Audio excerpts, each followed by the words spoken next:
Selamat pagi untuk teman-teman dan ibu dosen sekalian.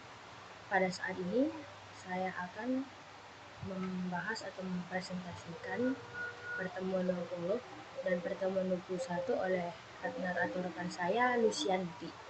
Jadi di sini saya sebagai Ika Aulia Krina Bersitepu dari kelompok 9 akan membahas pertemuan 20 tentang distribusi probabilitas kontinu. Nah, apa sih yang dimaksud dengan distribusi probabilitas? Distribusi probabilitas yaitu merupakan suatu daftar atau kumpulan dari probabilitas peristiwa yang mungkin terjadi. Distribusi peluang yang demikian saling berhubungan dengan semua nilai-nilai yang mungkin terjadi dan berasal dari variabel random. Nah, ada pula perbedaan dari distribusi probabilitas diskrit dan kontinu.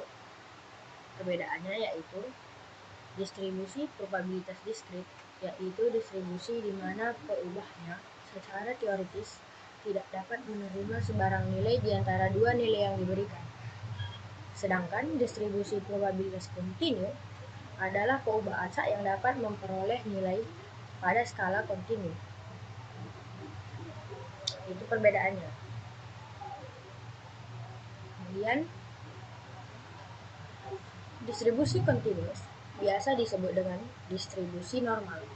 Bentuk dari suatu distribusi normal merupakan bentuk distribusi asimetris, sekaligus berbentuk lonceng atau bell shaped pada gambar.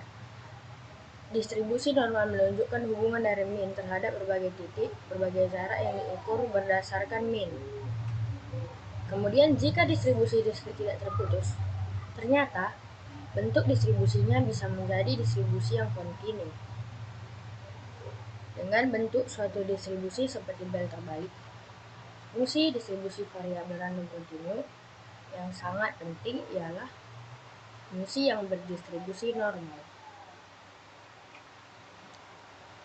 Kemudian, jika distribusi probabilitas yang digambarkan dengan kurva lonceng simetris yang melandai di bagian tepi dan memuncak di bagian tengah. Di sini, teman-teman semua dan ibu dosen dapat melihat gambar distribusi normal yang sudah saya lampirkan di samping ini.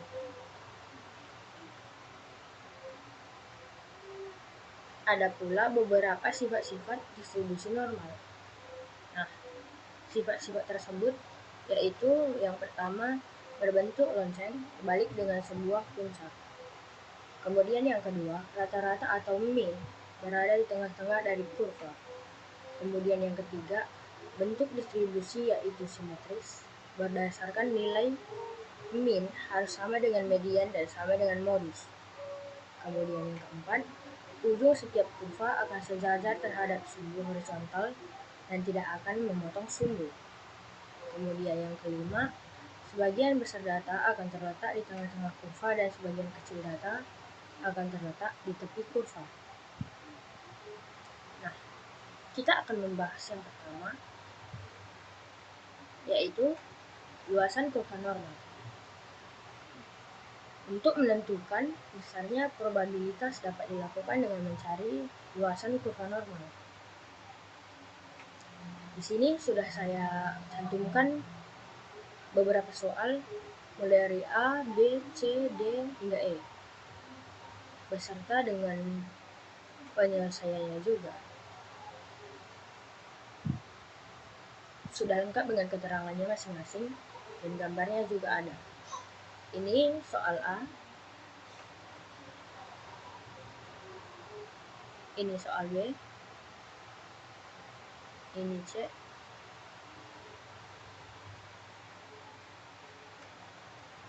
ini D, dan ini soal E. Teman-teman dapat melihatnya sekaligus.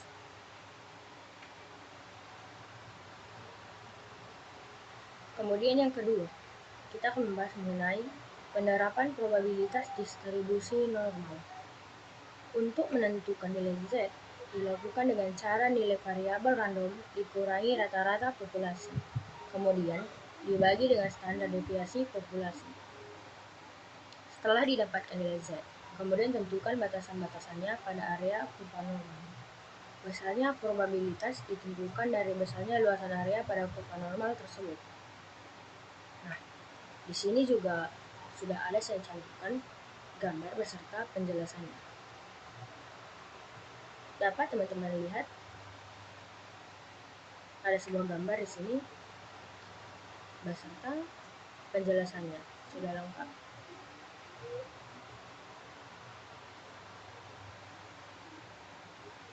Nah, jika besarnya probabilitas dari distribusi normal dicari dari nilai Z dengan cara mencari besarnya luasan kurva normal dengan batasan-batasan yang sudah ditentukan.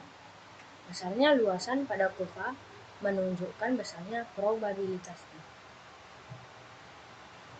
Contoh soal juga sudah saya cantumkan di sini. Ada satu contoh soal. Kemudian ada juga contoh soal 3 yang sudah saya cantumkan di sini. Mulai dari contoh soal A, B, hingga C, dan ada sebuah gambar juga di sini beserta keterangannya. Kemudian, untuk lanjutan atau pertemuan ke-21 akan dibahas oleh partner atau rekan saya, yaitu Lucianti.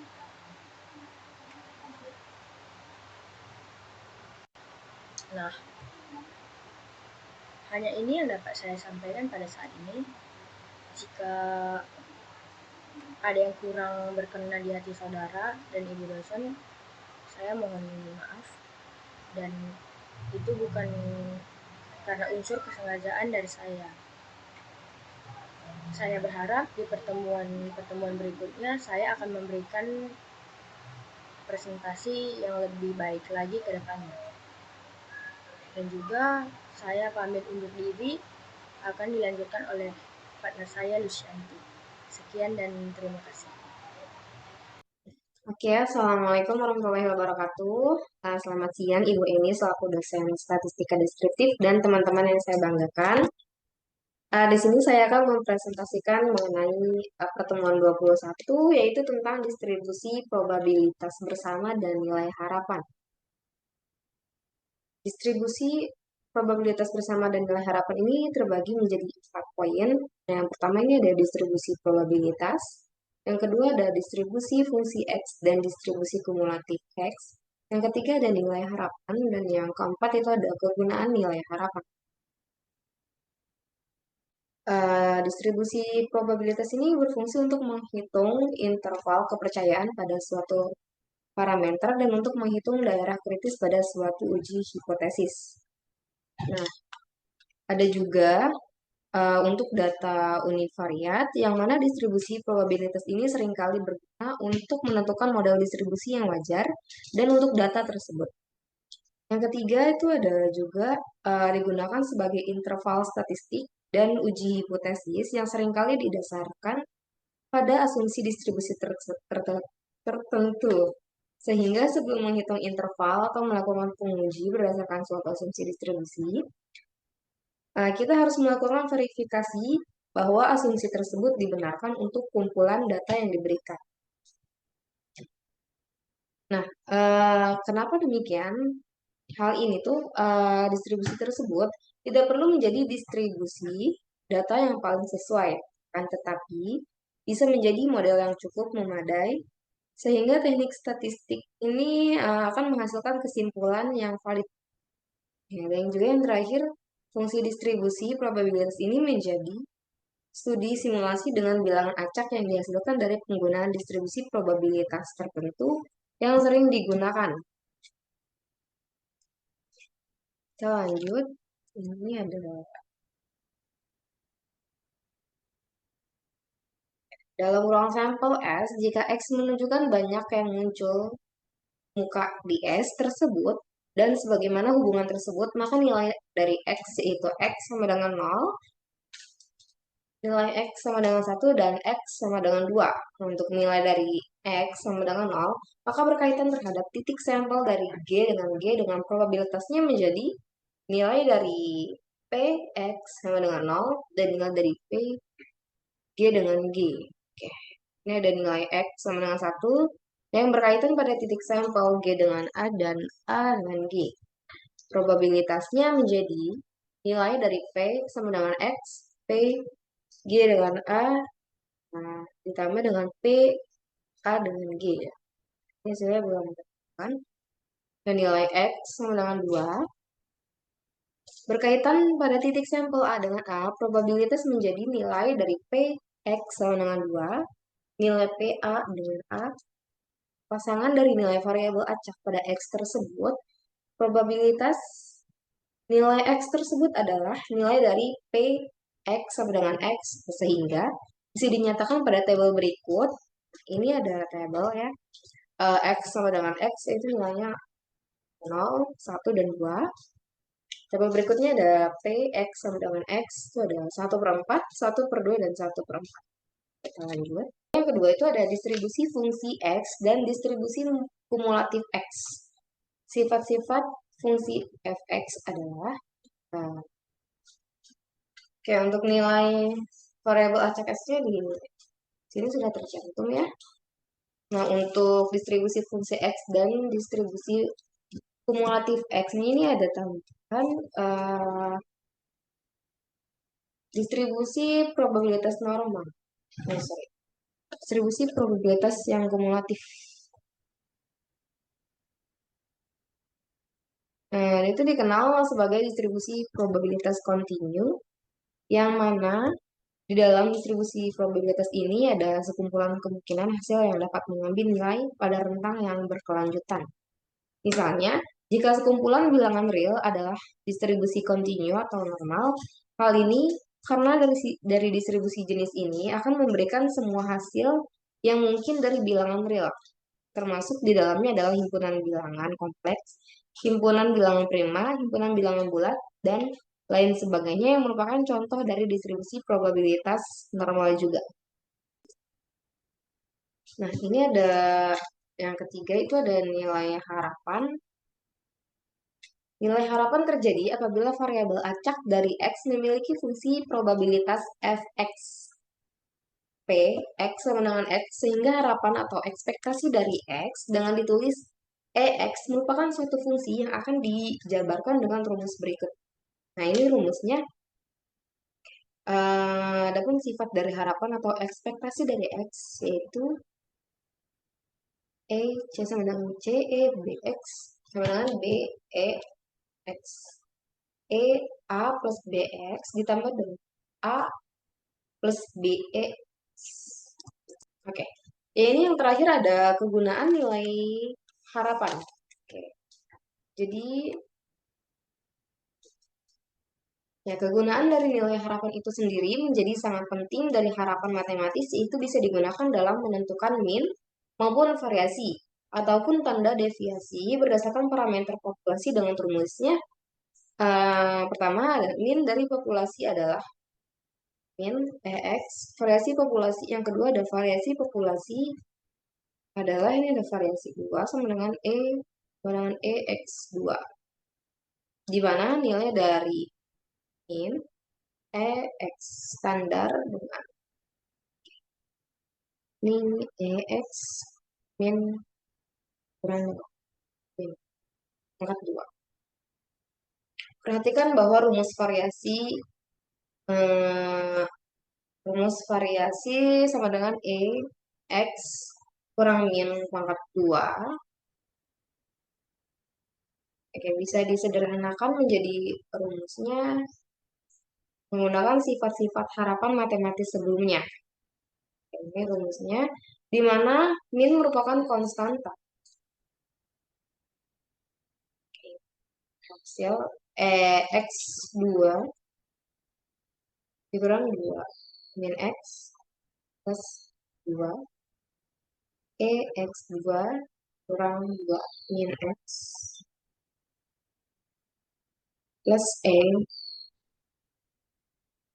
EX2 min 2 min plus ditambah dengan min sama dengan EX kurang dengan min. Dengan demikian rumus untuk variasi menjadi E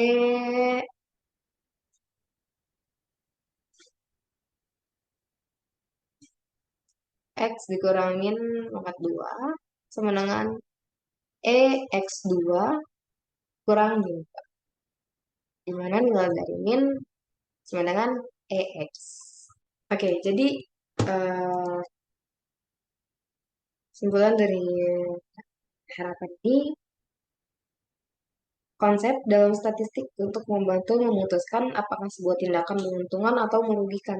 Nah, nilai harapan bisa digunakan dalam statistik numerik atau situasi lain yang melibatkan peluang, investasi bursa saham, atau dalam situasi lain yang bisa menghasilkan beberapa kemungkinan untuk menghitung nilai harapan.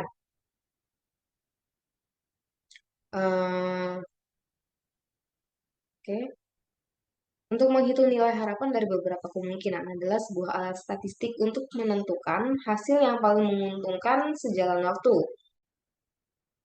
Oke, cukup sekian pembahasan dari saya mengenai distribusi probabilitas bersama dan nilai harapan.